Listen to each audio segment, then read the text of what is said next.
হাসিনা এবং তার দূষণদেরকে সমূলে উৎপাদন করতে হবে। বাংলাদেশে খুনি হাসিনা তার দূষণদের নিষিদ্ধ আওয়ামী লীগ, ছাত্রলীগ, যুবলীগ তাদের রাজনীতি 5 আগস্ট ক্লোজ হয়ে গেছে।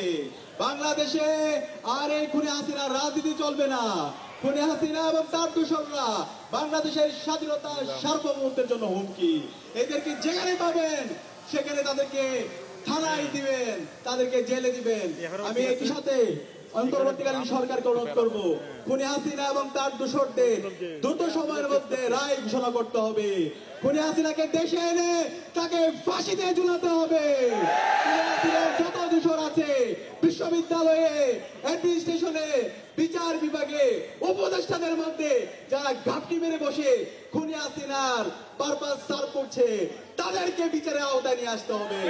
আমরা সতর্ক করতে চাই, আমরা অন্তর্বর্তীকালীন সরকারের মধ্যে দেখতে পাচ্ছি তারা খুনি হাসিনাকে খুনি বলতে ভয় পায়, তারা এই ফ্যাসিস্টকে ফ্যাসিস্ট বলতে ভয় পায়, তারা এই সন্ত্রাসীদেরকে সন্ত্রাসী বলতে ভয় পায়। আমরা স্পষ্ট ভাষায় বলে দিতে চাই, যারা খুনি হাসিনার প্রতি সহানুভূতি দেখাবে তারা খুনি হাসিনা তো এই দেশ থেকে ভারতে পালানোর সুযোগ পাইছে, আপনারা এই দেশ থেকে পালানোর সুযোগ পাবেন না। আপনাদেরকে যেখানে পাবে সেখানে প্রতিহত করবে।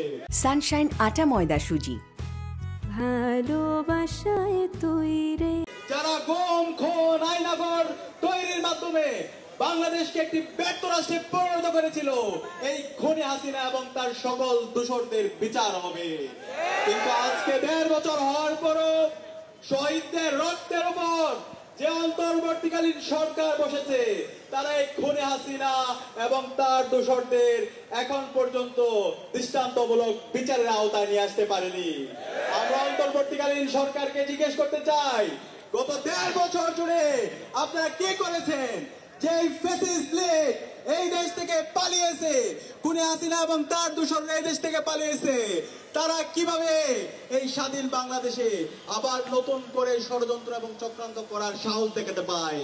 আমি আজকে এই ঐতিহাসিক সমাবেশ থেকে সারা দেশের মুক্তিকামী ছাত্র জনতাকে অনুরোধ করব, একই সাথে আমাদের এই শহীদরা জীবন দিয়েছে আমাদের এই দেশের রাষ্ট্র সংস্কার করার জন্য।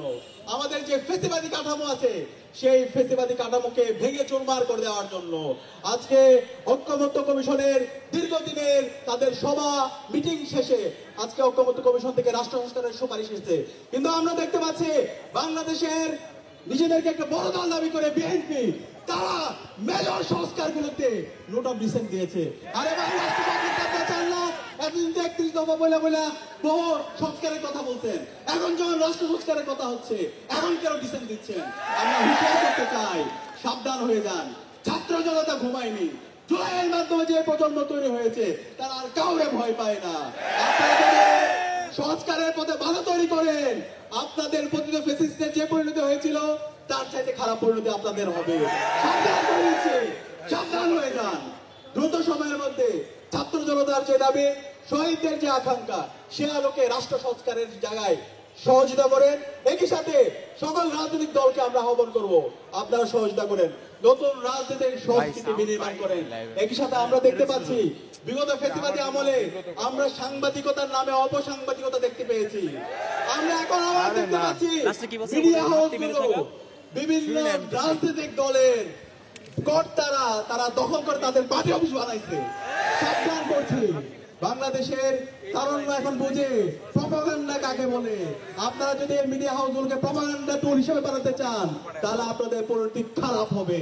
আমি সবাইকে অনুরোধ করবো, মিডিয়া হচ্ছে সমাজের দর্পণ, সমাজের যে বস্তুনিষ্ঠতা, সত্যকে সত্য বলবেন, কালোকে কালো বলবেন, সাদাকে সাদা বলবেন। কেউ যদি অন্যায় করে সাহস নিয়ে সেটাকে অন্যায় বলবেন, কিন্তু প্রপাগান্ডা করবেন না।